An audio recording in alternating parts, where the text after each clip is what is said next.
What's up, guys? Ryan with the MXG channel here. I've got a 2023 KTM 125 XC up on the bench here. I normally do these outside. Already had this one up on the bench anyway. I like having it kind of up closer to eye level so I can get some different views for you guys. You guys have seen the other one sitting on the pavement plenty of times. So let's talk about the 2023 125 XC. So if you know nothing about the new generations, you'll get a little bit from this video. If you are familiar with them, hopefully you'll get something out of this video as well. So I'm gonna make it for everybody. So all new bike this year, guys, as everybody knows. New rider triangle, new body style. KTM says they increased the knee contact area this year, so you'll be able to grip it better, especially when standing on the pegs.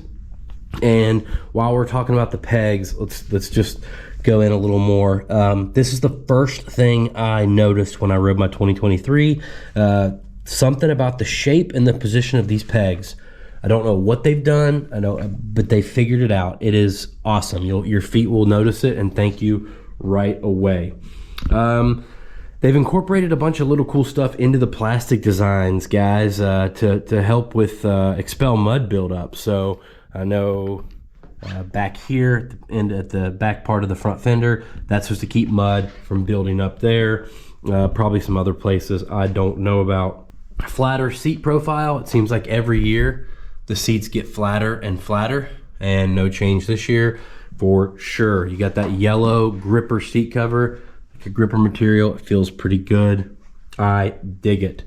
KTM will tell you this is a handy grip pocket under the seat just above the airbox. Makes gripping and lifting the bike much easier. That's bull crap. It's a horrible spot to lift the bike. It makes no sense. Your hand slips on this polyamide subframe that we'll get to in a minute. Don't lift the bike here. Don't be that guy.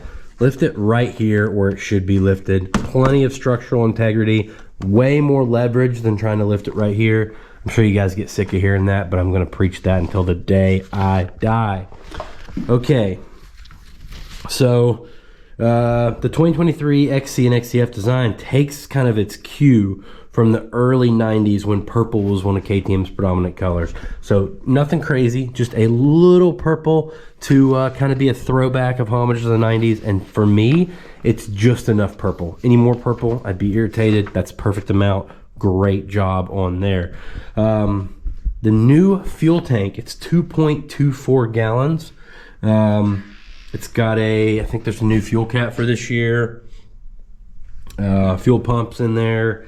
The fuel pump features an external line which is specifically positioned to make it less exposed and susceptible to damage. All right, so let's talk about the chassis. So if you rode KTM's, in the last few years, you know that the steel frame flexes a lot, and if you ride a Japanese bike, those aluminum frames don't flex much at all.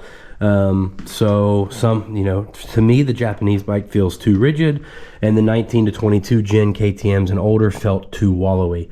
This frame, the way they've done this frame, they've changed how it's made up in here.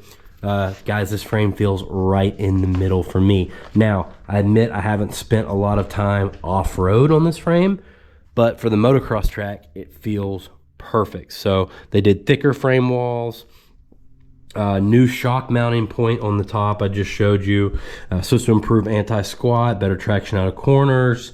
Forged brackets on the lower frame rails allow for easy installation of skid plate. That is something that I noticed when I changed my oil last time.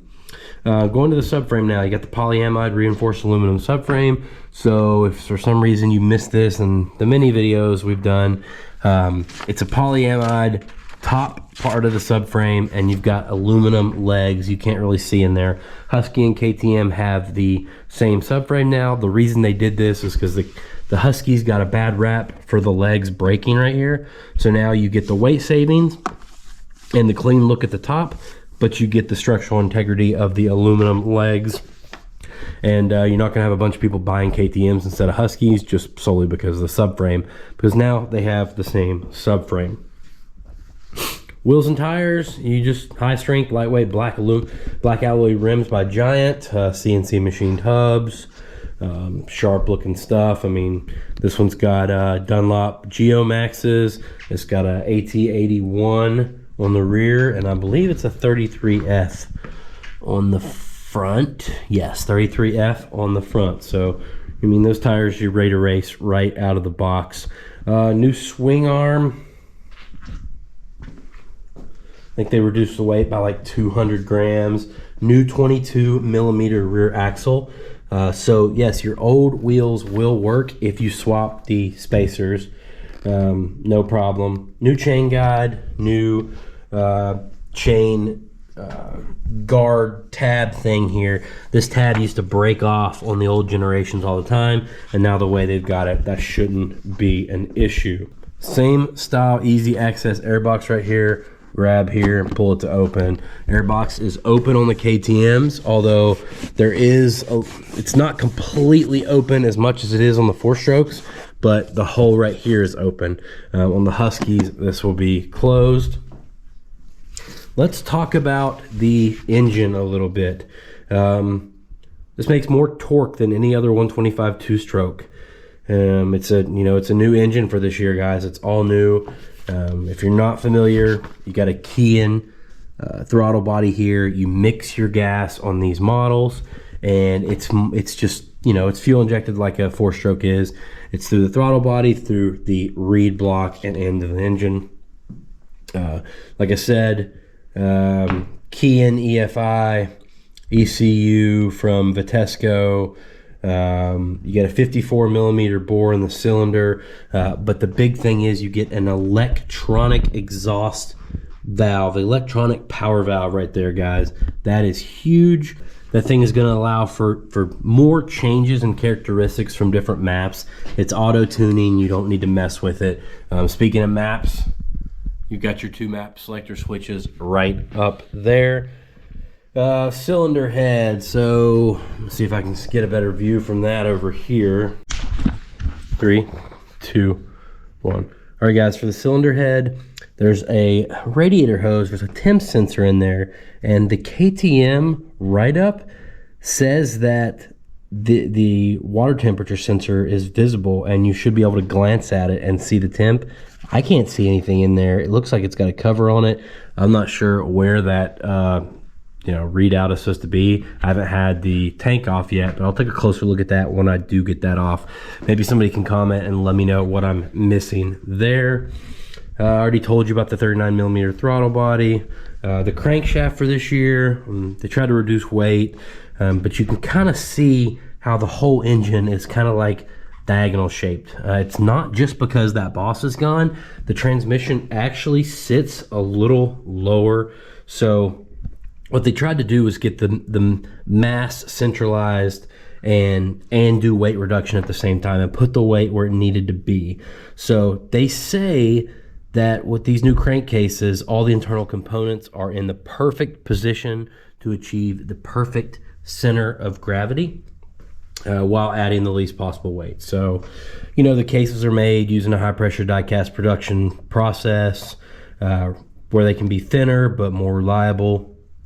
And of course, you've got the cool looking KTM clutch cover. That is the coolest looking stock clutch cover I have ever seen, for sure. Talk about exhaust.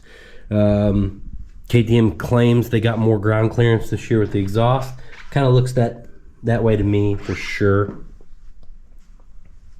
Still got your 2-stroke soundtrack. Nice short silencer here. Nothing crazy, so I like that. And then you have a new diaphragm steel clutch for this year as well. So it's made from a single piece of CNC steel. These KTMs always come with beefy clutch baskets. The new gearbox, they said, let them use thinner steel liners, which helped compact the engine design even more. Real quick, let's talk about suspension.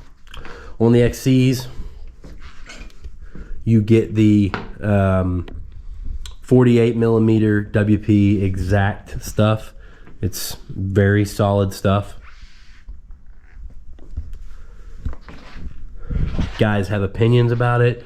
And I mean, you can have an opinion if you're racing this in a 3 or 4 hour race. I can understand there may be some slight pressurization there, but for motocross, I love this stuff. I hope to spend more time on it in some longer races very soon. Of course, the rear shock was huge for this year. You've got all hand adjustment, high speed, low speed comp on the top, rebound on the bottom, no tools whatsoever. The shock is shorter, but it kept the suspension travel at 300 millimeter, which is pretty cool. Moving to controls, you still have the Brembo hydraulic clutch. You know, these have been on KTMs forever, not going anywhere anytime soon. There's a shot of your slave cylinder. Neck and handlebars. You have the new map switch for this year. You'll see this does not have traction control or quick shift on it like the 4-strokes do. And then another big move that I feel they should have done a long time ago is the start and stop switch in one housing. Thank gosh, give us the handlebar space back. I know a few people have had those fail. I have not. I mean, I've had no issue out of mine, so knock on wood, it's been great. So all right, guys, I think the only other thing you might need to know, they are new air filters for this year. If you have a 4-stroke, they are the same oil filters. So just keep that in mind. These bikes are sick. I was at a KTM meeting this summer for dealers, and they said that although, you know, they're putting R&D into their 4-strokes and they're going to bring electric, they have no plans to stop the 2-stroke R&D in the future. So very excited to hear about that, because I love all bikes, 2-strokes, 4-strokes, electric, you know, you name it.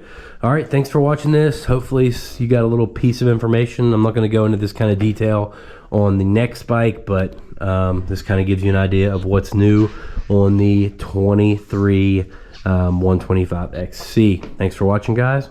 Do me one favor, and if you need motorcycle parts, especially KTM, Husky, Gas, Beta, Shurka, Suzuki, or Yamaha, grab them from AOMC Dynamex and support me and what we're doing over here.